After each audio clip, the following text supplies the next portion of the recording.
Kaugnay pa rin yan, sinabi ng Pangulo na malapit nang mabuo ang Independent Commission na sisiyasat sa mga anomalya sa flood control projects ng gobyerno. Tanong sa kanya kanina, kasama ba sa komisyon si Baguio City Mayor Benjamin Magalong? Nakatutok si Jonathan Andal.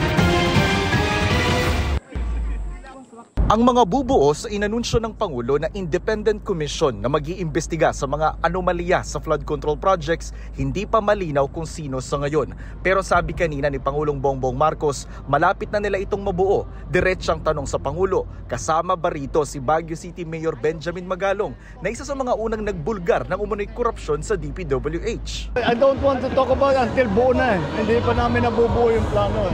But we'll talk about it. Malapit na yan. Very, very soon. Si bagong talagang DPWH Secretary Vince Dizon, wala raw impormasyon dyan. Hindi pa rin daw sila nag-uusap ni Magalong pero malapit daw ito sa kanya nang makatrabaho niya ito noong pandemya sa COVID response. Kung ako po personally, ay napaka-welcome na development po niya kung totoo.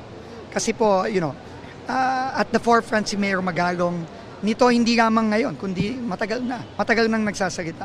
So, hindi ko po alam. Ako po ay hindi privy dyan. Magkasama kanina sina Dizon at ang Pangulo sa Subic, Zambales para pasinayaan ang pagbubukas doon na ngayon pinakamalaking pagawaan ng barko sa Pilipinas, ang Korean company na Hyundai Heavy Industry Philippines Incorporated. Today, we will begin reclaiming our rightful place among the world's great shipbuilding nations. We are reviving the shipbuilding in the country to strengthen industries, promote livelihood. Mula sa Subic, binisita naman ng Pangulo ang Bataan General Hospital. Mula Subic, Zambales, para sa GMA Integrated News, Jonathan Andal, nakatutok, 24 oras.